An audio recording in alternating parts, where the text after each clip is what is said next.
ಬಂದಾಗ ದುರ್ಯೋಧನ ಬಿದ್ದಿದ್ದ. ನರಿ ನಾಯಿಗಳು ಬಂದು ಅವನ ದೇಹವನ್ನು ತಿಂತಾ ಇದ್ದಾವಂತೆ, ಕಚ್ಚಿ ಕಚ್ಚಿ ಮಾಂಸ ಭಕ್ಷಣೆ ಮಾಡ್ತಾ ಇದ್ದಾವೆ. ಇಂಥ ಹೀನಾಯ ಪರಿಸ್ಥಿತಿಯಲ್ಲಿ ದುರ್ಯೋಧನ ಬಿದ್ದಿದ್ದಾನೆ. ಇದನ್ನ ನೋಡಿ ಬಹಳ ದುಃಖ ಆಯಿತು ಅಶ್ವತ್ಥಾಮಾಚಾರ್ಯರಿಗೆ. ಪಾಂಡವರನ್ನೊಂದಿಷ್ಟು ಬೈತಾರೆ. ಬೈದು ದುರ್ಯೋಧನನನ್ನ ಏನ್ ಮಾಡ್ಬೇಕು ಅಂತಿದ್ದಿ, ಇವಾಗ ನಿನ್ನ ಕೊನೆ ಆಶೆ ಏನ್ ಹೇಳು ಅಂತ ಕೇಳಿದ್ರು.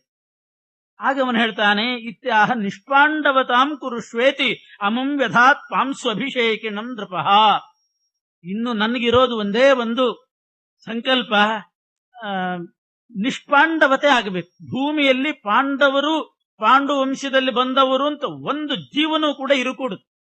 ಪಾಂಡುರಾಜನ ಹೆಸರು ಹೇಳ್ಕೊಂಡು, ಪಾಂಡವರ ಹೆಸರು ಹೇಳ್ಕೊಂಡು ಒಬ್ಬರೂ ಕೂಡ ಭೂಮಿಯಲ್ಲಿ ಇರಬಾರ್ದು. ಇಡೀ ಭೂಮಂಡಲ ನಿಷ್ಪಾಂಡವಾಗಬೇಕು. ಇದು ನಂದು ಮೊದಲನೇ ಆಸೆ. ಇನ್ನೊಂದೇನು ಅಂತಂದ್ರೆ, ನನ್ನ ಕ್ಷೇತ್ರದಲ್ಲಿ ನನ್ನ ಪತ್ನಿಯಲ್ಲಿ ನಾನು ಸತ್ತ ಮೇಲೆ ನೀವು ನನ್ನ ವಂಶವನ್ನ ಬೆಳೆಸ್ರಿ ಅಂತ ಬ್ರಹ್ಮಚಾರಿಗಳಾಗಿರ್ತಕ್ಕಂಥ ಅಶ್ವತ್ಥಾಮಾಚಾರಿಗೆ ದುರ್ಯೋಧನ ಹೇಳಿದ. ಪಾಂಡವರ ಸಂತತಿ ವಿಚ್ಛಿನ್ನ ಆಗಬೇಕು, ನನ್ನ ಸಂತತಿ ನನ್ನ ಕ್ಷೇತ್ರದಲ್ಲಿ ಬೆಳಿಬೇಕು. ನಾನು ಸಾಯ್ತಾ ಇದ್ದೀನಿ, ನನ್ನ ಕ್ಷೇತ್ರದಲ್ಲಿ ನೀವು ನನ್ನ ಸಂತತಿಯನ್ನು ಬೆಳೆಸ್ರಿ. ಆವಾಗ ನನ್ನ ಸಂತತಿ ದೊಡ್ಡದಾಗ್ತದೆ. ಆಮೇಲೆ ಮುಂದೆ ನಮ್ದೊಂದು ಸೈನ್ಯ ಕಟ್ಟಬೇಕು, ಪುನಃ ನಮ್ಮ ಪರಂಪರೆನೇ ರಾಜ್ಯ ಆಳಬೇಕು. ಅದಕ್ಕೋಸ್ಕರ ಮುಂದಿನ ಸೇನಾಧಿಪತಿಗಳು ನೀವು ಅಂತ ಹೇಳಿ ಅವರಿಗೆ ಮುಂದಿನ ಎಲ್ಲ ಜವಾಬ್ದಾರಿಯನ್ನು ಕೊಟ್ಟು ಅವರಿಗೆ ಪಟ್ಟಾಭಿಷೇಕ ಮಾಡಿದ್ನಂತೆ. ಅಲ್ಲಿ ಬಿದ್ದಿದ್ದಾನೆ, ಸರೋವರದ ತೀರದಲ್ಲಿ ಬಿದ್ದಿದ್ದಾನೆ. ಪಟ್ಟಾಭಿಷೇಕ ಮಾಡ್ಲಿಕ್ಕೆ ಯಾವ ಸಾಮಗ್ರಿನೂ ಇಲ್ಲ. ಸಾಂಕೇತಿಕವಾಗಿ ಮಾಡ್ತೀನಿ ಅಂತ ಹೇಳಿ ಅಲ್ಲಿದ್ದಷ್ಟು ಒಂದಿಷ್ಟು ಮಣ್ಣು ತೆಗೆದು ಅದನ್ನೇ ಅಶ್ವತ್ಥಾಮಾಚಾರ ತಲೆ ಮೇಲೆ ಹಾಕಿದ್ನ. ಅಂತೂ ನಿಮಗ್ ಪಟ್ಟಾಭಿಷೇಕ ಮಾಡಿದ್ದೀನಿ ಅಂತ ತಿಳ್ಕೊಳ್ರಿ ಅಂತ ಕೊನೆಗೆ ಸಾಯುವಾಗಲೂ ಮಣ್ಣು ಹಾಕಿಬಿಟ್ಟು. ದುರ್ಯೋಧನ ಮಾಡೋದೇನು ಅಂತಂದ್ರೆ, ಇದ್ದವ್ರ ತಲೆಗೆ ಮಣ್ಣು ಹಾಕೋ ಕೆಲಸ ಅವನು ಮಾಡು. ಮೊದಲು ಅವ್ರ ಹೊಟ್ಟೆಗೆ ಹಾಲು ಹಾಕಿದ್ದ ಅಶ್ವತ್ಥಾಮಾಚಾರ ಹೊಟ್ಟೆಗೆ. ಆ ಹಾಲು ಕೊಟ್ಟಾಗಿನಿಂದ ಅವರು ಇವನ ಕಡೆ ಆಗಿಬಿಟ್ಟಿದ್ರು. ಕೊನೆಗೆ ಅವರಿಗೆ ಇಂಥ ಎರಡು ಕೆಲಸ ಕೊಟ್ಟು ಭೂಮಂಡಲವನ್ನ ನಿಷ್ಪಾಂಡವ ಮಾಡಬೇಕು, ತನ್ನ ಸಂತತಿಯನ್ನ ಬೆಳೆಸಬೇಕು ಅಂತ ಈ ಎರಡು ದುಷ್ಕಾರ್ಯಗಳನ್ನ ದುರ್ಯೋಧನ ಒಪ್ಪಿಸಿ ಅವರ ತಲೆ ಮೇಲೆ ಮಣ್ಣು ಹಾಕಿ ಪಟ್ಟಾಭಿಷೇಕ ಮಾಡಿದ್ದಾನೆ. ತಯಾ ಭೂರಕ್ಷಣ ಹೃದಾಸೋಭಿಷಿಕ್ತಸ್ತಥೇತ್ಯಗಾತ್. ಕಲ್ಯಾವೇಶಕ್ಕೆ ಒಳಗಾಗಿ ಅಶ್ವತ್ಥಾಮಾಚಾರ್ಯರು ಹಾಗೇ ಆಗಲಿ ಅಂತ ಅದಕ್ಕೆ ಸಮ್ಮತಿಸಿ ಹೊರಟು ಬಿಟ್ರು. ಸಕೃಷ್ಣ ಭೀಮ ಪಾರ್ಥ ನಾಂ ಭಯಾ ದೇವ ಪುನರ್ವನಂ ಕೃಪಸಾತ್ವತ ಸಂಯುಕ್ತೋ ವಿವೇಶ ಗಹನಂ ರಥಿ. ಅಲ್ಲಿಂದ ಹೊರಟಂಥ ಅಶ್ವತ್ಥಾಮಾಚಾರ್ಯರಿಗೆ ಕೃಷ್ಣ, ಪಾಂಡವರು ಇವರೆಲ್ಲ ಇದ್ದಂಥ ಶಿಬಿರದ ಕಡೆ ಬರಲಿಕ್ಕೆ ಧೈರ್ಯ ಆಗಲಿಲ್ಲ. ನಿಷ್ಪಾಂಡವ ಮಾಡ್ತೇನೆ ಅಂತ ಒಪ್ಪಿದ್ರು. ಆದರೆ ಕೃಷ್ಣ ಇದ್ದ, ಪಾಂಡವರಿದ್ದಾರೆ, ಅವರ ಮಕ್ಕಳನ್ನೆಲ್ಲ ಹ್ಯಾಕ್ ಕೊಲ್ಲೋದು, ಆ ಧೈರ್ಯ ಬರಲಿಲ್ಲ. ಕೃಪಾಚಾರ್ಯನ ಕರ್ಕೊಂಡು ಇವ್ರನ್ನ ಕೃತವರ್ಮನನ್ನು ಜೊತೆ ಮಾಡಿಕೊಂಡು ಗಹನವಾದ ಒಂದು ಕಾಡಿಗೆ ಹೋಗಿ ಕೂತು ಬಿಟ್ರು. ಕೂತು ಅವರಿಗೆ ಚಿಂತೆ ಏನು ಅಂದ್ರೆ ಇದೇನೆ, ಒಂದು ಮರದ ಬುಡದಲ್ಲಿ ಕೂತಿದ್ದಾರೆ, ಹ್ಯಾಕ್ ಕೊಲ್ಲೋದು, ಉಪ ಪಾಂಡವರನ್ನ ಹ್ಯಾಕ್ ಕೊಲ್ಲ, ಪಾಂಡವರ ಮಕ್ಕಳನ್ನ, ಅವರ ಸಂತತಿಯನ್ನು ಹೇಗೆ ನಾಶಪಡಿಸೋದು, ಇದೇ ಚಿಂತೆ ಮಾಡ್ತಾ ಕೂತಿದ್ದಾರೆ. ನಾಗಾನ್ನಿದ್ರಾ ನಿಶೀಥೇಚ. ರಾತ್ರಿ ನಿದ್ದೆ ಬರಲಿಲ್ಲ, ಚಿಂತೆ ಹತ್ಕೊಂಡು ಬಿಟ್ಟಿದೆ. ಹ್ಯಾಕ್ ಕೊಲ್ಲೋದು, ದುರ್ಯೋಧನನಿಗೆ ಹ್ಯಾಕ್ ಪ್ರೀತಿ ಆಗೋದು. ಆವಾಗ ಧ್ವಾಂಕ್ಷಾನ್ ನಗ್ರೋಧವಾಸಿನಃ. ಅಲ್ಲಿ ಒಂದು ನಗ್ರೋಧ ವೃಕ್ಷದ ಬುಡದಲ್ಲಿ ಕೂತಿದ್ರು ಇವರು 3 ಜನ. ಅಲ್ಲಿ ಮರದ ಮೇಲೆ ಎಷ್ಟೋ ಕಾಗೆಗಳೆಲ್ಲ ಕೂತಿದ್ವು. ಯಾವುದೋ ಒಂದು ಗೂಬೆ ಬಂದು ಆ ಕಾಗೆಗಳನ್ನ ಕೊಂದು ಹೋಗ್ತಾ ಇತ್ತಂತೆ. ರಾತ್ರಿ ಹೊತ್ತು ಮಲಗಿದ ಕಾಗೆಗಳನ್ನ ಗೂಬೆ ಕೊಲ್ತಾ ಇತ್ತು. ಕೌಶಿಕೇನ ನಿರೀಕ್ಷೆಯವ ಪ್ರಾಹತವು ಕೃಪಸಾತ್ವತವು. ಅಶ್ವತ್ಥಾಮಾಚಾರ್ಯರು ಯೋಚನೆ ಮಾಡಿದ್ರು, ನಾನು ಪಾಂಡವರ ಮಕ್ಕಳನ್ನು ಹ್ಯಾಕ್ ಕೊಲ್ಲಬೇಕು ಅಂತ ಯೋಚನೆ ಮಾಡ್ತಾ ಇದ್ದಾಗ ನನಗೆ ಸರಿಯಾದ ಮಾರ್ಗದರ್ಶನ ಆಯಿತು ಆ ಗೂಬೆಯಿಂದ ಅಂದ್ಕೊಂಡು. ಗೂಬೆ ಮಾಡಿದ ಮಾರ್ಗದರ್ಶನ ಅಶ್ವತ್ಥಾಮಾಚಾರ್ಯ. ಏನು ಮಾಡಿತು ಗೂಬೆ? ಮಲಗಿದ ಕಾಗೆಗಳನ್ನು ಕೊಂದು ಹೋಗ್ತಾ ಇತ್ತು. ಇದನ್ನು ನೋಡಿ ಇವರಿಗೆ ಅರ್ಥ ಆಯ್ತು, ನಾನು ಕೂಡ ಈ ರಾತ್ರಿನೇ ಹೋಗಿ ಅವರು ಮಲಗಿದಾಗ, ನಿದ್ದೆ ಮಾಡ್ತಾ ಇದ್ದಾಗ ಹೋಗಿ ಅವರನ್ನ ಕೊಂದು ಬಿಡಬೇಕು. ಇದು ತೀರ್ಮಾನ ಮಾಡಿಕೊಂಡು ಕೃಪಾಚಾರ್ಯರು ಮತ್ತು ಕೃತವರ್ಮನಿಗೆ ಹೇಳ್ತಾರೆ, ನಿದರ್ಶನೇನ ಸೇನೇನ ಪ್ರೇರಿತ ಪರಮಾತ್ಮನ. ಭಗವಂತನೇ ನನಗೆ ಈ ನಿದರ್ಶನದಿಂದ, ಈ ಶಕುನದಿಂದ ಪ್ರೇರಣೆ ಮಾಡ್ತಾ ಇದ್ದಾನೆ. ಭಗವಂತನೇ ಈ ಮಾರ್ಗದರ್ಶನ ಮಾಡ್ತಿದ್ದಾನೆ ಗೂಬೆಯ ಮೂಲಕ. ಆದ್ರಿಂದ ಯಾಮಿ ಪಾಂಡುಸುತಾನ್ ಹಂತುಂ ಇತ್ಯುಕ್ತ್ವಾ ರುರುಹೇ ರಥಂ. ನಿದ್ದೆ ಬೇಡ, ನಿದ್ದೆ ಹೇಗೂ ಬರ್ತಾ ಇಲ್ಲ, ಹೋಗಿಬಿಡೋಣ, ಪಾಂಡವರ ಮಕ್ಕಳನ್ನು ಕೊಲ್ಲೋಣ ಅಂತ ಅಲ್ಲಿಂದ ಹೊರಟರು. ಅವರಿಬ್ಬರನ್ನ ಬೇಡ ಬೇಡ ಅಂತ ಅಂತಿದ್ದಾರೆ ಕೃಪಾಚಾರ್ಯರು, ಕೃತವರ್ಮ. ಆದ್ರೂ ಅವರನ್ನು ಬಲಾತ್ಕಾರ ಮಾಡಿ ಎಳ್ಕೊಂಡು ಹೋದ್ರಂತೆ ಅಶ್ವತ್ಥಾಮಾಚಾರ್ಯರು. ಆ ಒಂದು ಶಿಬಿರಕ್ಕೆ ಹೋದರು. ಆ ಶಿಬಿರದಲ್ಲಿ ಪಾಂಡವರ ಮಕ್ಕಳಷ್ಟೇ ಇದ್ರು, ಕೃಷ್ಣ ಇದ್ದಿಲ್ಲ, ಪಾಂಡವರಿದ್ದಿಲ್ಲ. ಇದು ಕೃಷ್ಣ ಮಾಡಿದ ನೀತಿ. ಬೇಕು ಅಂತಲೇ ಇಷ್ಟೆಲ್ಲ ಮುಂದೆ ಆಗ್ತದೆ ಅಂತ ಹೇಳಿ ಆಗಲಿ ಅಂತಲೇ ಅವನು ಪಾಂಡವರನ್ನ ಕರ್ಕೊಂಡು ಈಚೆಗೆ ಬಂದಿದ್ದಾನೆ, ಕೌರವರ ಶಿಬಿರಕ್ಕೆ ಬಂದಿದ್ದಾನೆ ಮಲ್ಕೊಳ್ಳಿಕ್ಕೆ. ಇವರು ಬಂದಾಗ ಬಾಗಿಲಿನಲ್ಲಿ ನೋಡ್ತಾನೆ ಅಶ್ವತ್ಥಾಮಾಚಾರ್ಯರು ಉಗ್ರ ರೂಪಧಾರಿಯಾಗಿ ರುದ್ರದೇವರು ನಿಂತು ಬಿಟ್ಟಿದ್ದಾರೆ. ಮಹಾಕಾಲ ರುದ್ರ ನಿಂತು ಬಿಟ್ಟಿದ್ದಾನೆ ಉಗ್ರ ರೂಪದಿಂದ. ತಾನೇ ಅಶ್ವತ್ಥಾಮಾಚಾರ್ಯರೇ ರುದ್ರದೇವರು, ರುದ್ರದೇವರೇ ಅಶ್ವತ್ಥಾಮರು.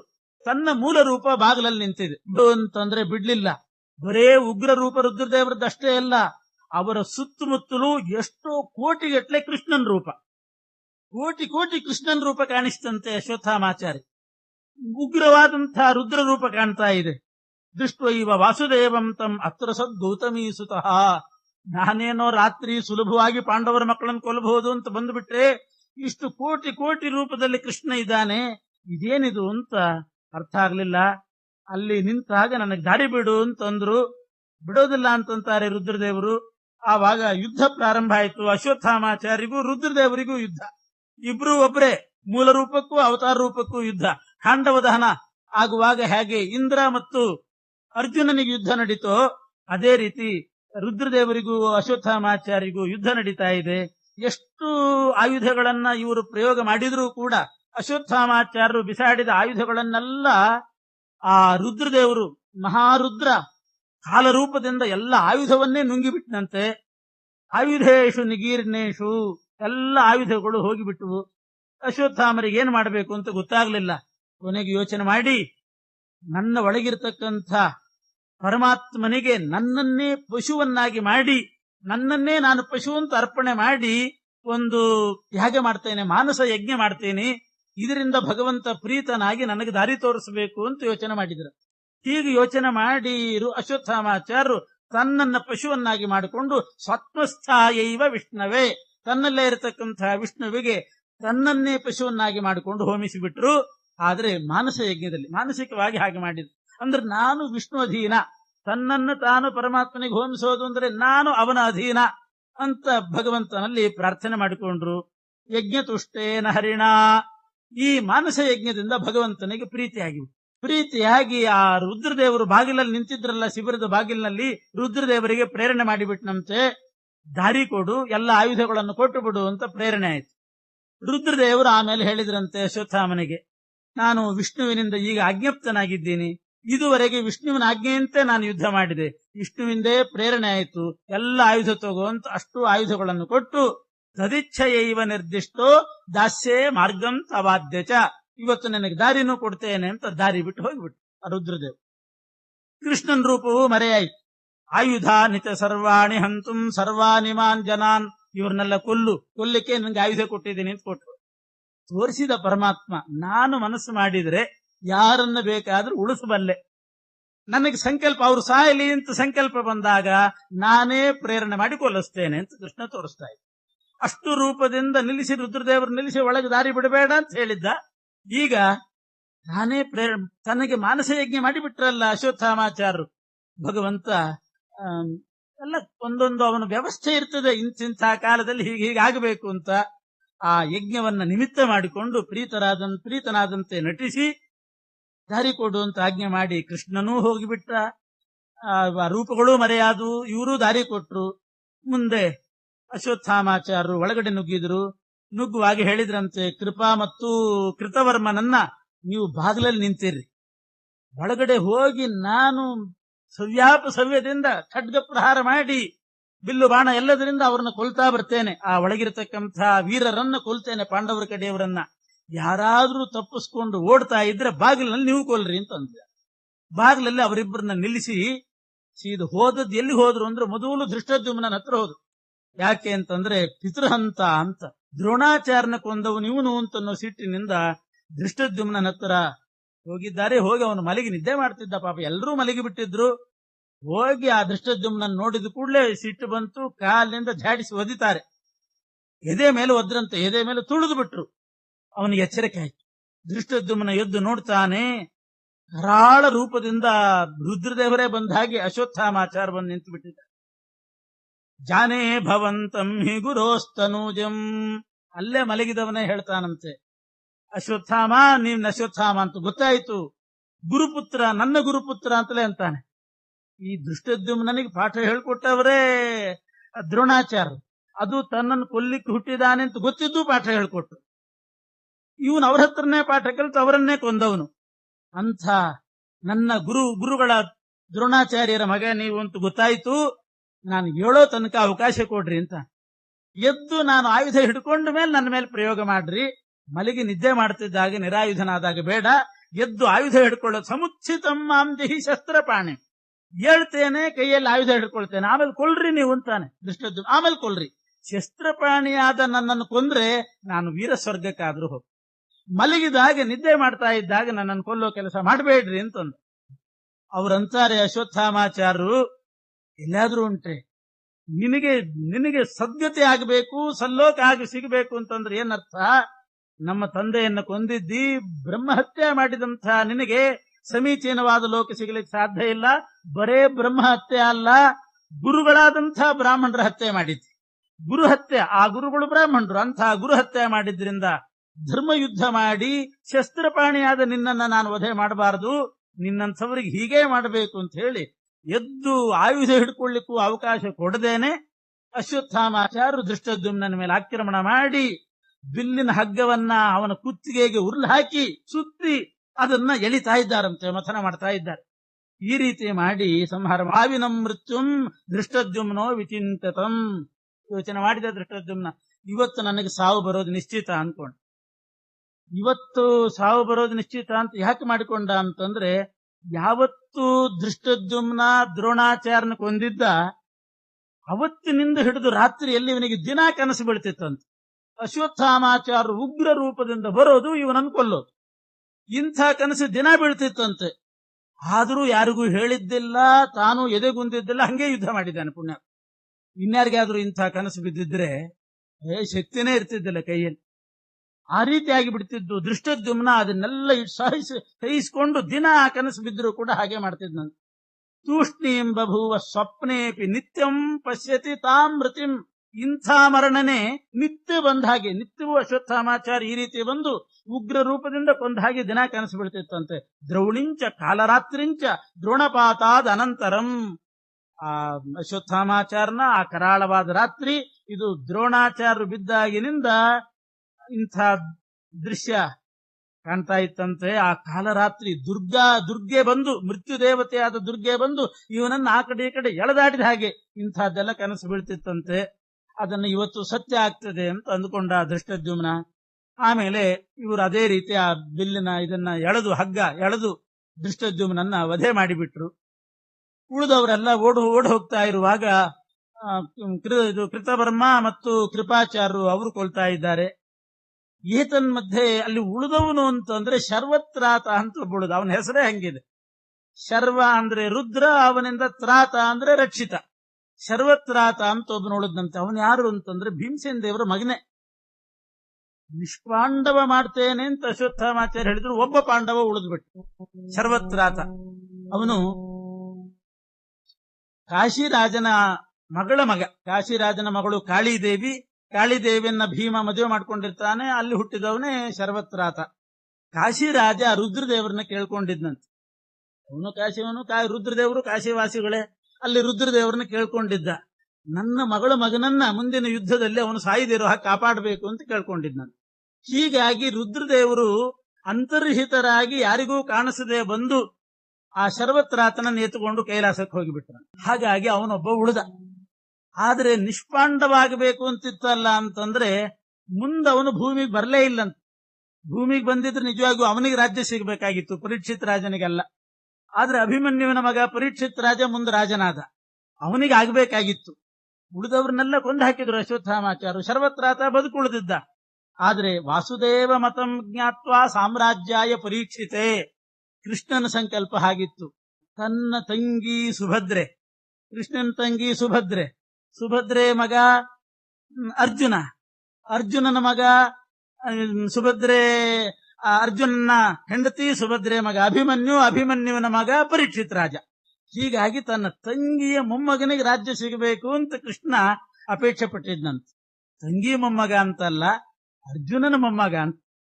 ಅರ್ಜುನನ ಮೊಮ್ಮಗನಿಗೆ ಸಿಗಬೇಕು ಅಂತ ಅಪೇಕ್ಷೆ ಪಟ್ಟಿದ್ನಂತೆ. ಅದು ಅರ್ಜುನನ ಮೊಮ್ಮಗ ಅಂತ ಅಲ್ವಂತೆ, ಭೀಮನ ತಮ್ಮನ ಮೊಮ್ಮಗ ಅಂತ. ಭೀಮನ ಮೇಲೆ ಅಷ್ಟು ಪ್ರೀತಿ ಅಂತ. ಹೀಗಾಗಿ ಕೃಷ್ಣನ ಸಂಕಲ್ಪ ಏನಿದೆ, ಯಾವಾಗಲೂ ವಾಯುದೇವರು, ವಾಯುದೇವರ ಪಕ್ಷಪಾತಿಗಳು, ಅವರ ಅನುಬಂಧಿಗಳು, ಅವರನ್ನು ಅನುಸರಿಸಿದವರು, ಅವರಿಗೆ ಶ್ರೇಯಸ್ಸಾಗಬೇಕು. ಇದು ಕೃಷ್ಣನ ಸಂಕಲ್ಪ. ಹಾಗಾಗಿ ಭೀಮನ ತಮ್ಮನಾಗಿ ಅರ್ಜುನ ಇದ್ದಾನೆ, ಅವನಿಗೆ ಶ್ರೇಯಸ್ಸಾಗಬೇಕು, ಅವನ ಮೊಮ್ಮಗನಿಗೆ ರಾಜ್ಯ ಸಿಗಬೇಕು. ಇದನ್ನು ತಿಳ್ಕೊಂಡು ವಾಸುದೇವ ಮತಂ ಜ್ಞಾತ್ವ, ಅದನ್ನು ರುದ್ರದೇವರು ಹೇಳಿದ್ರಂತೆ. ಅವನ್ ಎಷ್ಟೋ ಸಲ ಒಂದ್ಸಲ ಭೂಲೋಕಕ್ಕೆ ಹೋಗಿ ಬರ್ತೀನಿ, ಬೇಡ ನೀ ಹೋಗೇ ಬೇಡ ಅಂತಿದ್ರು. ನಿನಗಂತೂ ರಾಜ್ಯ ಸಿಗೋದಿಲ್ಲ, ಕೃಷ್ಣನ ಸಮ್ಮತಿ ಪ್ರಕಾರ ಅವನಿಗೆ ಸಿಗೋದು ಅಂತ ರುದ್ರದೇವರು ಅಲ್ಲೇ ಉಳಿಸ್ಕೊಂಡ್ಬಿಟ್ಟು. ಆದ್ರಿಂದ ಅವನಿಗೆ ಬರೋ ಪ್ರಮೇಯನೇ ಬರಲಿಲ್ಲ. ಅವನೊಬ್ಬ ಅಲ್ಲಿ ಹೋದ. ದೃಷ್ಟದ್ಯುಮ್ನನ ಆ ಶಿಬಿರಕ್ಕೆ ಬೆಂಕಿ ಹಚ್ಚಿದ್ರಂತ. ಆಮೇಲೆ ಇವರೆಲ್ಲ ಸೇರಿ ಆ ದೃಷ್ಟದ್ಯುಮ್ನನ್ನು ಕೊಂದ ಮೇಲೆ ಅಶ್ವತ್ಥಾಮಾಚಾರ್ಯ ಬೆಂಕಿ ಹಚ್ಚುತ್ತಾರೆ. ಆವಾಗ ಹೊರಗಡೆ ಓಡ್ತಾ ಬಂದವನು ದೃಷ್ಟದ್ಯುಮ್ನನ ಸಾರಥಿ. ಅವನನ್ನು ಕೂಡ ಈ ಬಾಗಿಲಲ್ಲಿ ನಿಂತ ಈ ಕೃತವರ್ಮ ಅವನಿಗೂ ದೃಷ್ಟದ್ಯುಮ್ನನ ಸಾರಥಿಗೂ ಖಡ್ಗ ಪ್ರಹಾರ ಮಾಡಿಬಿಟ್ನಂತೆ. ಅವನು ಸಾರಥಿ ಮಹಾ ಚುರುಕಿತನದಿಂದ ಏಟು ತಪ್ಪಿಸ್ಕೊಂಡಂತೆ. ಏಟು ತಪ್ಪಿಸ್ಕೊಂಡ್ರು ಕೂಡ ಏಟು ಬಿದ್ದವ್ರು ಹ್ಯಾಕ್ ಕೂಗ್ತಾರೋ ಅದಕ್ಕಿಂತ ಹೆಚ್ಚು ಕೂಗಿದ್ನಂತೆ. ಸತ್ನಪ್ಪೋ ಅಂತ ಕೂಗಿದ್ನಂತೆ. ಸತ್ತಿಲ್ಲ, ಏಟೇ ಬಿದ್ದಿಲ್ಲ, ತಪ್ಪಿಸ್ಕೊಂಡು ಸತ್ತೆ ಅಂತ ಕೂಗಿದ್ನಂತೆ. ಅಯ್ಯೋ ಸತ್ತೆ ಅಂತ ಕುಸಿದು ಬಿದ್ದಂತೆ, ಬೇಕು ಅಂತ ಬಿದ್ದ. ಇವ್ರಿಗೇನನಿಸ್ತು, ಸತ್ತೆ ಹೋದ ಅಂತ ತಿಳ್ಕೊಂಡು ಸುಮ್ಮನಾಗಿಬಿಟ್ರು. ಮೆಲ್ಲಕ್ಕೆ ತೆವಳ್ಕೊಂಡು ಕೆಳಗಡೆಯಿಂದ ಹೊರಗೆ ಬಂದ್ಬಿಟ್ನಂತೆ ಆ ಶಿಬಿರದಿಂದ. ಈ ರೀತಿ ಹೊರಗಡೆ ಬಂದು ಉಪಾಯ ಮಾಡಿ ಇನ್ನೊಂದು ಶಿಬಿರದಲ್ಲಿ ಇದ್ರಲ್ಲ ದ್ರೌಪದಿ, ಪಾಂಡವರು, ಅವರಿಗೆ ಸುದ್ದಿ ತಿಳಿಸಿದವನು ದೃಷ್ಟದ್ಯುಮ್ನನ ಸಾರಥಿ. ಖಡ್ಗೇನ ಪ್ರಹೃತಂ ದೃಷ್ಟ ಹಾರ್ದಿಕ್ಕೇನ ಪಪಾತಃ ಭೂಮೌ ಪ್ರಾಗೇವ ಸಂಸ್ಪರ್ಶಾತ್. ಅದು ಇನ್ನೂ ಮುಟ್ಟಿಲ್ಲ, ಅಷ್ಟರೊಳಗೆ ಬಿದ್ದುಬಿಟ್ನಂತೆ. ಕೆಲವ್ರು ಹಂಗ್ ಮಾಡ್ತಿರ್ತಾರೆ, ಹೊಡಿತಿ ನೋಡೋದು ಕೈ ಎತ್ತಿದ ಕೂಡಲೇ ಅಳ್ಳಿಕ್ ಶುರು ಮಾಡಿಬಿಡ್ತಾರೆ, ಹೊಡೆದ್ರು ಅಂತ. ಇವನ ಮೂಲ ಅದಕ್ಕೆ ಇವನೇ ದೃಷ್ಟದ್ಯುಮ್ನ ಸಾರಥಿ. ಆ ರೀತಿ ಮಾಡಿ ಏಟು ಬೀಳೋದಕ್ಕಿಂತ ಮುಂಚೆ ಬಿದ್ದ ಹಾಗೆ ಮಾಡಿ ತಪ್ಪಿಸ್ಕೊಂಡು ಓಡಿ ಬಂದು ಅನ್ಯ ಆಸಕ್ತೆ ಸಮುತ್ಥಾಯ ಪ್ರಾದ್ರವತ್ ಎತ್ತರ ಪಾರ್ಷತಿ. ಆಮೇಲೆ ಅವರೆಲ್ಲೋ ಆಚೀಚೆ ನೋಡ್ತಾ ಇದ್ದಾಗ ಕೃತವರ್ಮ ಕೃಪಾಚಾರ್ಯ ನೋಡ್ತಿದ್ದಾಗ ಕಣ್ಣು ತಪ್ಪಿಸ್ಕೊಂಡು ಬಂದು ಎಲ್ಲ ಸುದ್ದಿ ಹೇಳ್ತಾನೆ. ಸಾ ಭೀಮಾಯಾಹ ದುಃಖಿತ. ದ್ರೌಪದಿ ದೇವಿ ಭೀಮನಿಗೆ ತಿಳಿಸಿದ್ದು ಗೊತ್ತಾಯ್ತು ಭೀಮಸೇನ್ ದೇವರಿಗೆ. ಇಂಥ ಕೆಲಸ ಮಾಡಿದ್ರ ಅಂತ ಅಶ್ವತ್ಥಾಮಾಚಾರ್ಯನ ಬೆನ್ನತ್ತಿ ಓಡ್ತಾ ಇದ್ದಾನೆ ಭೀಮ. ಹೋಗ್ತಾ ಇರುವಾಗ ಅಷ್ಟರಲ್ಲೇ ಅಶ್ವತ್ಥಾಮಾಚಾರ್ಯ ಏನು ಮಾಡಿದ್ದಾರೆ ಅಂದ್ರೆ, ಈ ಉಪಪಾಂಡವರು 5 ಮಂದಿ ಮಕ್ಕಳ ತಲೆ ಕಡಿದು ಅದನ್ನು ದುರ್ಯೋಧನನಿಗೆ ತೋರಿಸಿ ಅವನು ಬಹಳ ಒಳ್ಳೆ ಕೆಲಸ ಮಾಡಿದೆ ಅಂತ ಅವನು ಪ್ರಶಂಸೆ ಮಾಡಿದ್ಮೇಲೆ ಓಡ್ಲಿಕ್ಕೆ ಶುರು ಮಾಡಿ. ಭೀಮ ಬೆನ್ನತ್ತಿ ಬರ್ತಾ ಇದ್ದಾನೆ. ಭೀಮ ಇನ್ನೇನು ಬರ್ತಾನೆ ಅಂತಾದಾಗ ಆ ಅಶ್ವತ್ಥಾಮಾಚಾರ್ಯರು ತತ್ರ ಈ ಕಲಂ ದ್ರೋಣ ಸುತಂ ರಥೇನ ಯಾಂತಂ ರಥಿ ಮಾರುತಿರನ್ವಧಾವತ್ ರಮಾದ್ರವಂತಂ ಪ್ರಸಮೀಕ್ಷ ಭೀತಃ ಪರಾದ್ರಭದ್ರೌಣಿರತಿದ್ರುತಾಶ್ವೈಃ. ಹರಿ ವೇಗವಾಗಿ ಹೋಗೋ ಕುದುರೆಗಳನ್ನ ಏರಿ ಹೋಗ್ತಾ ಇದ್ದಾರೆ. ಆ ರಥದಲ್ಲಿ ಕಟ್ಟಿ ಓಡ್ತಾ ಇದ್ದಾರೆ. ಭೀಮನು ಹಿಂಬಾಲಿಸ್ತಾ ಇದ್ದಾನೆ. ಇನ್ನು ಬೇರೆ ಮಾರ್ಗವೇ ಇಲ್ಲ ಅಂತ ಬ್ರಹ್ಮಾಸ್ತ್ರ ಪ್ರಯೋಗ ಮಾಡಿಬಿಟ್ರಂತ. ಅಶ್ವತ್ಥಾಮಾಚಾರ್ಯರು ಭೀಮನ ಮೇಲೆ ಬ್ರಹ್ಮಾಸ್ತ್ರ ಪ್ರಯೋಗ ಮಾಡ್ತಾರೆ. ಏನ್ ಮಾಡಿತ್ತು ಬ್ರಹ್ಮಾಸ್ತ್ರ ಅಂತಾರೆ ಮಧ್ವಾಚಾರ್ಯ. ಬ್ರಹ್ಮಾಸ್ತ್ರ ಪ್ರಯೋಗ ಮಾಡಿದ್ರು ಅಶ್ವತ್ಥಾಮಾಚಾರ್ಯರು, ಆದ್ರೆ ಭೀಮನನ್ನು ಏನು ಮಾಡ್ಲಾರ್ದದ್ದು. ಯಾಕೆ ಅಂದ್ರೆ ಅವಧ್ಯೋ ಭೀಮಸೇನಸ್ತತ್ ಅಸ್ತ್ರಂಚ ಅಮೋಘಮೇವಯತ್. ಭೀಮನಿಗೆ ಅದು ವಧೆ ಮಾಡ್ಲಿಕ್ಕೆ ಸಾಧ್ಯ ಇಲ್ಲ. ಆದ್ರೆ ಬ್ರಹ್ಮಾಸ್ತ್ರ ಅದು ವ್ಯರ್ಥವಾಗಬಾರದು ಅಂತಲೂ ಪರಮಾತ್ಮನ ಸಂಕಲ್ಪ. ಭೀಮ ಸಾಯ್ಬಾರ್ದು ಅಂತಲೂ ಇದೆ. ಭೀಮ ಸಾಯ್ಬಾರ್ದು, ಬ್ರಹ್ಮಾಸ್ತ್ರ ವ್ಯರ್ಥ ಆಗಬಾರ್ದು. ಹೇಗೆ ಸಾಧ್ಯ ಇದು? ಅದಕ್ಕೆ ಏನಾದ್ರೂ ಮಾಡೋಣ ಅಂತ ಕೃಷ್ಣ, ಅರ್ಜುನ ಇವರೆಲ್ಲ ಅಲ್ಲಿಗೆ ಓಡ್ಕೊಂಡು ಬರ್ತಾ ಇದ್ದಾರೆ. ಯಾಕೆ ಭೀಮನ ಮೇಲೆ ಅದೇನೋ ಮಾಡೋದಿಲ್ಲ ಅಂತಂದ್ರೆ, ಬ್ರಹ್ಮಾಸ್ತ್ರ ಅಂದ್ರೆ ಏನು ಅನ್ನೋ ಕಲ್ಪನೆಯಲ್ಲಿ ಕೊಡ್ತಾರೆ ಆಚಾರ್ಯ. ಬ್ರಹ್ಮಾಸ್ತ್ರ ಅಂದ್ರೆ ಏನದು? ಬ್ರಹ್ಮಾಸ್ತ್ರ ಅಂದ್ರೆ ಅದೊಂದು ಮಂತ್ರ. ಅದು ಅಸ್ತ್ರ ಅನ್ನೋದೆಲ್ಲ ಮಂತ್ರ. ಆಯಾ ಮಂತ್ರವನ್ನ ಜಪ ಮಾಡಿ ಬಾಣ ಪ್ರಯೋಗ ಮಾಡೋದು, ಅದು ಅಸ್ತ್ರ ಅಂತ ಆಗ್ತದ. ಅವಾಗ ವಾರುಣಾಸ್ತ್ರ, ಆಗ್ನೇಯಾಸ್ತ್ರ, ತ್ವಾಷ್ಟ್ರಾಸ್ತ್ರ ಅಂದ್ರೆ ಆಯಾ ಒಂದೊಂದು ಮಂತ್ರ ಇರ್ತದೆ, ಆ ಮಂತ್ರ ಪಠಿಸಿ ಬಾಣ ಪ್ರಯೋಗ ಮಾಡೋದು. ಬ್ರಹ್ಮಾಸ್ತ್ರ ಗಾಯತ್ರಿ ತತ್ರ ಮಂತ್ರೋಯತ್. ಬ್ರಹ್ಮಾಸ್ತ್ರಕ್ಕೆ ಮಂತ್ರ ಯಾವುದು ಅಂದ್ರೆ ಗಾಯತ್ರಿ ಮಂತ್ರ. ಗಾಯತ್ರಿಯೇ ಬ್ರಹ್ಮಾಸ್ತ್ರದ ಮಂತ್ರ. ಬ್ರಹ್ಮಾತ ಧ್ಯಾನ ದೇವತಾ. ಯಾವ ಗಾಯತ್ರಿ? ವಿಶ್ವಾಮಿತ್ರ ಗಾಯತ್ರಿ ಅಲ್ಲ, ಅದು ಸಂಧ್ಯಾ ವಂದನೆಗಿರೋ ಗಾಯತ್ರಿ. ವಿಶ್ವಾಮಿತ್ರಸ್ತು ಸಂಧ್ಯಾರ್ಥೆ ತದನ್ಯತ್ರ ಪ್ರಜಾಪತಿ ಅಂತ ಹೇಳಿದ್ದಾರೆ. ಬ್ರಹ್ಮದೇವರು ಕಂಡುಕೊಂಡಿರ್ತಕ್ಕಂಥ ಗಾಯತ್ರಿ ಮಂತ್ರ ಎರಡಿದೆ. ತತ್ಸವಿತುರ್ವರೆಣ್ಯಂ ಅಂತ ಪ್ರಾರಂಭ ಆಗ್ತದಲ್ಲ, 24 ಅಕ್ಷರದ್ದು, ಅದು ಬ್ರಹ್ಮದೇವರು ಕಂಡುಕೊಂಡಿರೋ ಗಾಯತ್ರಿ. ವಿಶ್ವಾಮಿತ್ರರು ಕಂಡುಕೊಂಡದ್ದು ಓಂ ಭೂರ್ಭುವ ಸ್ವಃ ತತ್ಸವಿತುರ್ವರೆಣ್ಯಂ ಭರ್ಗೋ ದೇವಸ್ಯ ಧೀಮಹಿ ಧಿಯೋ ಯೋ ನಃ ಪ್ರಚೋದಯಾತ್. ಇದು ಸಂಧ್ಯಾ ವಂದನೆಗೆ. ಭೂರ್ಭುವ ಸ್ವಃ ಇಲ್ಲದೇನೆ ಹಾಗೆ ಹೇಳಿದ್ರೆ ಅದು ಬ್ರಹ್ಮ ಗಾಯತ್ರಿ, ವಿಶ್ವಾಮಿತ್ರ ಗಾಯತ್ರಿ ಅಂತ ಎರಡು. ಇದು ಬ್ರಹ್ಮ ಗಾಯತ್ರಿ. ಬ್ರಹ್ಮಾತ ಧ್ಯಾನ ದೇವತಾ ಗಾಯತ್ರಿ ಮಂತ್ರ ಬ್ರಹ್ಮಾಸ್ತ್ರಕ್ಕೆ. ಧ್ಯಾನ ಮಾಡಬೇಕಾದ ದೇವತೆ, ಧ್ಯಾನ ಮಾಡುವ ದೇವತೆ ಬ್ರಹ್ಮದೇವರು. ಆದ್ರಿಂದ ಅದಕ್ಕೆ ಬ್ರಹ್ಮಾಸ್ತ್ರ ಅಂತ ಹೆಸರು.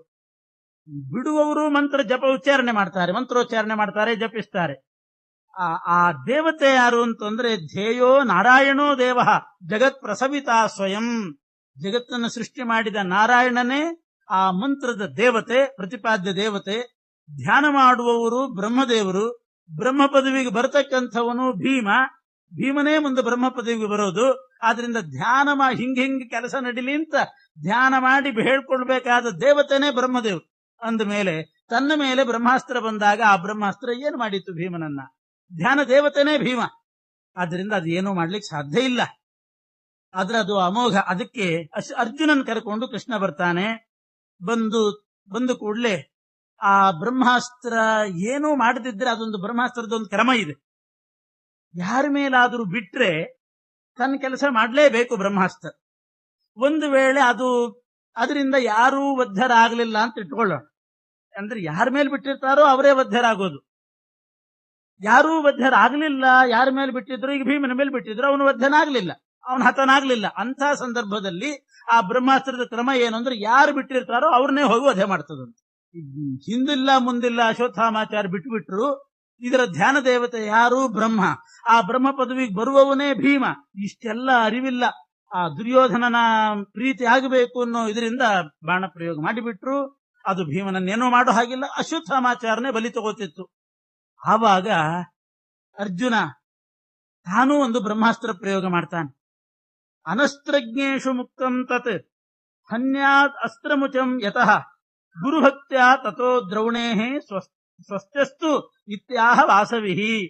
ಅಸ್ತ್ರಜ್ಞಾನ ಇಲ್ದಿದ್ದವ್ರ ಮೇಲೆ ಪ್ರಯೋಗ ಮಾಡಿದ್ರು ಬ್ರಹ್ಮಾಸ್ತ್ರ ಬಿಟ್ಟವ್ರನ್ನೇ ಕೊಲ್ತದೆ. ಅದನ್ನ ಬ್ರಹ್ಮಾಸ್ತ್ರ ಬಿಡಬೇಕಾದ್ರೆ ಯಾರ ಮೇಲೆ ಬಿಡಬೇಕು ಅಂದ್ರೆ ಅವನು ಒಳ್ಳೆ ವೀರನೇ ಆಗಿರ್ಬೇಕಂತೆ, ಅಸ್ತ್ರಜ್ಞಾನ ಇದ್ದವನೇ ಆಗಿರ್ಬೇಕು, ಅವ್ರ ಮೇಲೆ ಬಿಡಬೇಕು. ಮತ್ತೆ ಬಿಟ್ರೆ ಅದು ಅವನನ್ನು ಸಾಯಿಸಿರ್ಬೇಕು. ಎರಡು, ಅನಸ್ತ್ರಜ್ಞರ ಮೇಲೆ ಬಿಡಬಾರ್ದು, ಯಾರು ಅವಧ್ಯರಾಗಿರ್ತಾರೋ ಅಂಥವ್ರ ಮೇಲೂ ಬಿಡಬಾರ್ದು. ಅಸ್ತ್ರ ಅಭಿಮಾನಿ ಅವಧ್ಯ, ಅಸ್ತ್ರಾಭಿಮಾನಿಯೇ ಅವಧ್ಯ. ಬ್ರಹ್ಮಾಸ್ತ್ರಕ್ಕೆ ಅಭಿಮಾನಿನೇ ಭೀಮ. ಬ್ರಹ್ಮಾಸ್ತ್ರಕ್ಕೆ ಅಭಿಮಾನಿ ಬ್ರಹ್ಮದೇವರು ಅಂದ್ರು ಒಂದೇ, ಬ್ರಹ್ಮಾಸ್ತ್ರಾಭಿಮಾನಿ ಭೀಮ ಅಂದ್ರು ಒಂದೇ. ಆದ್ರಿಂದ ಅಸ್ತ್ರಾಭಿಮಾನಿಯಾದಂಥ ಭೀಮನ ಮೇಲೆ ಈಗ ಪ್ರಯೋಗ ಆಯ್ತು. ಅನಸ್ತ್ರಜ್ಞರ ಮೇಲೆ ಪ್ರಯೋಗ ಮಾಡಿದ್ರು ಬಿಟ್ಟವ್ರನ್ನೇ ವಧೆ ಮಾಡೋದು, ಅಸ್ತ್ರಾಭಿಮಾನಿ ಮಾಡಿದ್ರು ಹಾಗೇನೆ. ಇದನ್ನು ನೋಡಿ ಈಗ ಅಶ್ವತ್ಥಾಮಾಚಾರ್ಯರು ಅನ್ಯಾಯವಾಗಿ ಅವರಿಗೆ ವಧೆ ಮಾಡಿಬಿಡ್ತದೆ ಇದು ಅಂತ ಹೇಳಿ ಆ ಗುರುಗಳ ಮೇಲಿನ ಭಕ್ತಿಯಿಂದ ಆ ಗುರುಪುತ್ರರನ್ನು ಉಳಿಸಬೇಕು ಅಂತ ಹೇಳಿ ದ್ರೌಣೆ ಸ್ವಸ್ಥಸ್ತು, ಅಶ್ವತ್ಥಾಮಾಚಾರ್ಯ ಕಲ್ಯಾಣ ಆಗಲಿ ಅಂತ ಆ ಬ್ರಹ್ಮಾಸ್ತ್ರ ಕಲ್ಯಾಣ ಮಾಡಲಿ ಅನ್ನೋ ದೃಷ್ಟಿಯಿಂದ ಬ್ರಹ್ಮಾಸ್ತ್ರ ಪ್ರಯೋಗ ಮಾಡಿದ್ನಂತೆ. ಆದ್ರೆ ಆ ಎರಡು ಅಸ್ತ್ರಗಳ ಸಂಘರ್ಷ ಪ್ರಾರಂಭ ಆಯ್ತು. ಆ ರೀತಿ ಆದ್ರೆ ಅದೊಂದು ಕ್ರಮ ಬ್ರಹ್ಮಾಸ್ತ್ರದ್ದು. ಒಂದು ಬ್ರಹ್ಮಾಸ್ತ್ರದ ಜೊತೆಗೆ ಇನ್ನೊಂದು ಬ್ರಹ್ಮಾಸ್ತ್ರ ಯಾವುದೇ ಉದ್ದೇಶದಿಂದ ಬಂದ್ರೆ ಎರಡೂ ಬ್ರಹ್ಮಾಸ್ತ್ರಗಳ ಸಂಘರ್ಷ ಶುರುವಾಯಿತು ಅಂತಂದ್ರೆ ಇಡೀ ಲೋಕಕ್ಕೆ ಹಾನಿ ಆಗ್ತದೆ. ಭೂತಾನಾಂ ಸಂಹೃತಿರ್ಭವೇತ್ ಭೂತಾನಾಂ ಸ್ವಸ್ತಿರಪ್ಯತ್ರ ಕಾಂಕ್ಷಿತ ಕರುಣಾತ್ಮನ. ಆದ್ರೆ ಜಗತ್ತಿಗೆ ಸಮಸ್ತ ಪ್ರಾಣಿಗಳಿಗೆ ನಾಶ ಆಗಬಾರದು. ತಥಾಪ್ಯಸ್ತ್ರದ್ವಯಂ ಯುಕ್ತಂ ಭೂತಾನಾಂ ನಾಶಕೃತ್ ಸರ್ವಂ ತಸ್ಮಾನ್ ನಿವಾರಯನ್ ಯೋಗಂ ತಯೋರ್ಮಧ್ಯೆ ಭವಕ್ಷಣಾತ್. ಅರ್ಜುನನಿಗೆ ಇಡೀ ಪ್ರಾಣಿಗಳ ನಾಶ ಆಗಬೇಕು ಅನ್ನೋ ಉದ್ದೇಶ ಏನೂ ಇದ್ದಿದ್ದಿಲ್ಲ. ಆದ್ರಿಂದ ಆ ಎರಡು ಬ್ರಹ್ಮಾಸ್ತ್ರಗಳ ಸಮಾವೇಶ ಆದಾಗ ವೇದವ್ಯಾಸ ದೇವರು ಅಲ್ಲಿ ಪ್ರಾದುರ್ಭೂತರಾಗಿ ಇಬ್ಬರಿಗೂ ಕೂಡ ಹೇಳಿದ್ರಂತೆ, ಏನಿದು ಈ ರೀತಿ ಅಸ್ತ್ರ, ಇಬ್ರು ಬ್ರಹ್ಮಾಸ್ತ್ರ ಪ್ರಯೋಗ ಮಾಡಿದ್ರಿ, ಲೋಕೋಪದ್ರವ ಕೃತ್ಕರ್ಮ ಸಂತಃಕುರ್ಯು ಕಥಂ ಕ್ವಚಿತ್, ಇಂಥದ್ದನ್ನ ನೀವು ಹಿಂಗ್ ಮಾಡೋದೇ ಅಂತ ಕೇಳಿದಾಗ ಎಲ್ಲಿಯಾದ್ರೂ ಸಜ್ಜನರು ಈ ರೀತಿ ಮಾಡ್ತಾರ? ನೀವಿಬ್ರು ಸೇರಿ ಲೋಕ ಹಾನಿ ಮಾಡ್ತಿದ್ದೀರಲ್ಲ ಅಂತಂದಾಗ ಅರ್ಜುನ ಹೇಳಿದ್ನಂತೆ, ಆ ಬ್ರಹ್ಮಾಸ್ತ್ರ ಭೀಮನ ಮೇಲೆ ಬಂದಿತ್ತು, ಭೀಮ ಅಭಿಮಾನಿ, ಅವನಿಗೇನು ಆಗೋದಲ್ಲ, ಒಂದ್ ರೀತಿ ಮಹಾ ಆಪತ್ತೇ ಬಂದಾಗಿತ್ತು ಅವರಿಗೆ, ಅದಕ್ಕೆ ನಾನು ಬಿಟ್ಟೆ ಅಂತ. ಶಾಂತಿಗೋಸ್ಕರ ಬಿಟ್ಟಿದ್ದೆ, ನಾನು ಬೇರೇನು ಉದ್ದೇಶ ಇದ್ದಿಲ್ಲ, ಆ ಆಪತ್ತಿನ ಶಾಂತಿಗೆ ಬಿಟ್ಟೆ ಅಂತ ಅಶ್ವತ್ಥಾಮಾಚಾರ್ಯ ಹೇಳಿದ್ರು. ನಾನೂ ಕೂಡ ಭೀಮ ಆಕ್ರಮಣ ಮಾಡಿದಾಗ ಶಾಂತಿಗೆ ಬಿಟ್ಟಿದ್ದೀನಿ, ನನ್ನ ರಕ್ಷಣೆಗೆ ಬಿಟ್ಟೆ ಅಂತ ಅವರು ಅಂದ್ರು. ಇರ್ಲಿ, ನೀವು ಬಿಟ್ಟು ಬ್ರಹ್ಮಾಸ್ತ್ರ ಉಪಸಂಹಾರ ಮಾಡ್ರಿ ಅಂತಂದ್ರೆ ಅಶ್ವತ್ಥಾಮಾಚಾರ್ಯಗೆ ಆಗ್ಲಿಲ್ಲ. ಅದನ್ನ ವಾಪಸ್ ತಗೊಳ್ಳಿಕ್ಕೆ ಆಗಲಿಲ್ಲ, ಉಪಸಂಹಾರ ಮಾಡ್ಲಿಕ್ಕೆ. ನಿವರ್ತನ ಅಪ್ರಭಂ ದ್ರೌಣಿಂ ವಾಸುದೇವೋಭ್ಯ ಭಾಷತ. ಅರ್ಜುನ ಮಾತ್ರ ತನ್ನ ಬ್ರಹ್ಮಾಸ್ತ್ರ ಉಪಸಂಹಾರ ಮಾಡ್ಕೊಂಡ್ಬಿಟ್ಟ. ಅಶ್ವತ್ಥಾಮಾಚಾರ್ಯದ ಹಾಗೇ ಇತ್ತು. ಆಗ ಕೃಷ್ಣ ಅಲ್ಲಿ ಬಂದು ಹೇಳ್ತಾನೆ, ಕ್ಷತ್ರ ತೇಜಾಹ ಬ್ರಹ್ಮಚಾರಿ ಕೌಮಾರಾದಪಿ ಪಾಂಡವ ನಿವರ್ತನೆ ತತಶಕ್ತೋ. ಅರ್ಜುನ ಇದ್ದಾನಲ್ಲ, ಅವನು ಮದುವೆ ಮಾಡಿಕೊಂಡ್ರೂ ಕೂಡ ತನ್ನ ಧರ್ಮದಲ್ಲಿ ತಾನಿದ್ದಾನೆ. ಆದ್ರಿಂದ ಒಂದು ರೀತಿಯಲ್ಲಿ ಗೃಹಸ್ಥನಾದರೂ ಕೂಡ ಬ್ರಹ್ಮಚಾರಿನೇ. ಇಲ್ಲಿ ಬ್ರಹ್ಮಚಾರಿ ಅಂತಂದ್ರೆ ಅದೊಂದು ನಿಷ್ಠೆಯಿಂದ ಇರತಕ್ಕಂಥ ವ್ರತದ ದೃಷ್ಟಿಯಲ್ಲಿ ಹೇಳಿದ ಶಬ್ದ. ಮದುವೆ ಮಾಡ್ಕೊಳ್ದಿರೋ ಅನ್ನೋಂತ ಅರ್ಥ ಅಲ್ಲ. ಮದುವೆ ಮಾಡ್ಕೊಂಡಿದ್ದಾನೆ ಆದ್ರೂ ಬ್ರಹ್ಮಚಾರಿ. ಯಾಕೆಂದ್ರೆ ಯಾರನ್ನ ವಿವಾಹ ಮಾಡಿಕೊಂಡಿದ್ನೋ ಅವರನ್ನ ಯಾವ ಕಾರಣಕ್ಕೂ ಕೂಡ ಯಾವ ಸಂದರ್ಭದಲ್ಲೂ ಅತಿಕ್ರಮಣ ಮಾಡಲಿಲ್ಲ, ಮತ್ತೊಬ್ಬರ ಮೇಲೆ ದೃಷ್ಟಿ ಹಾಕಲಿಲ್ಲ. ಆದ್ರಿಂದ ಅವನು ಬ್ರಹ್ಮಚರ್ಯದಲ್ಲಿದ್ದುಕೊಂಡು ಈ ಬ್ರಹ್ಮಾಸ್ತ್ರವನ್ನ ಉಪಸಂಹಾರ ಮಾಡಿಕೊಂಡ. ನಾಯಂ ದ್ರೋಣಾತ್ಮಜೋಪಿ ಸನ್. ಇವನು ಕ್ಷತ್ರಿಯ, ಯಾರು ಅರ್ಜುನ, ಮದುವೆ ಮಾಡಿಕೊಂಡಿದ್ದಾನೆ, ಆದರೂ ಬ್ರಹ್ಮಚರ್ಯ ಕಾಪಾಡಿಕೊಂಡು ಉಪಸಂಹಾರ ಮಾಡಿದ ಆ ಅಸ್ತ್ರವನ್ನ. ಆದರೆ ದ್ರೋಣಾಚಾರ್ಯರಂಥ ಬ್ರಾಹ್ಮಣ ಪುತ್ರರಾಗಿ ಅಶ್ವತ್ಥಾಮಾಚಾರ್ಯರು ಉಪಸಂಹಾರ ಮಾಡಿಕೊಳ್ಳಿಕ್ಕೆ ಅಸಮರ್ಥರಾದ್ರು. ನೋಡಿದ್ರೆ ಅವರು ಮದುವೆ ಮಾಡಿಕೊಂಡಿಲ್ಲ, ಅಸಮರ್ಥರಾದ್ರು. ಯಾಕೆ ಅಂದ್ರೆ ಅಬ್ರಹ್ಮಚರ್ಯಾತ್, ಅವರಿಲ್ಲಿ ಬ್ರಹ್ಮಚರ್ಯ ಉಳಿದಿದ್ದಿಲ್ಲ. ಯಾಕೆ ಉಳಿದಿದ್ದಿಲ್ಲ ಅಂತಂದ್ರೆ ದುರ್ಯೋಧನನಿಗೆ ಮಾತು ಕೊಟ್ಟು ಬಂದಿದ್ರು, ಪಾಂಡವರ ನಿಷ್ಪಾಂಡವತಾ ಮಹೀಂ, ಭೂಮಿಯಲ್ಲಿ ನಿಷ್ಪಾಂಡವತ್ವ ಉಂಟು ಮಾಡ್ತೇನೆ, ಒಂದು ನಿನ್ನ ವಂಶವನ್ನ ಬೆಳೆಸ್ತೇನೆ ಅಂತ ಮಾತು ಕೊಟ್ಟು ಬಂದಿದ್ರು. ಎಲ್ಲಿ ಉಳಿಲಿಕ್ಕೆ ಸಾಧ್ಯ ಬ್ರಹ್ಮಚರ್ಯ? ಇಂಥದ್ದಕ್ಕೆ ಅವರು ಸಿದ್ಧರಾಗಿದ್ದಾರೆ ಅಂತ ಆಯ್ತಲ್ಲ. ಆದ್ರಿಂದ ಅವರಿಗೆ ಆಗೋದಿಲ್ಲ ಅಂತಂದಾಗ ಕೊನೆಗೆ ವೇದವ್ಯಾಸ ದೇವರು ಅಶ್ವತ್ಥಾಮಾಚಾರ್ಯ ಹೇಳ್ತಾರೆ, ನಿನ್ನ ತಲೆಯಲ್ಲಿ ನೈಸರ್ಗಿಕವಾದ ಒಂದು ಮಣಿ ಇದೆ, ಅದು ಇರುವಷ್ಟು ಕಾಲ ಹಸಿವೆ ಆಗೋದಿಲ್ಲ, ಬಾಯಾರಿಕೆ ಆಗೋದಿಲ್ಲ, ಮುಪ್ಪಿಲ್ಲ, ಶ್ರಮ ಇಲ್ಲ, ಅಂಥ ವಿಚಿತ್ರವಾದ ಮಣಿ.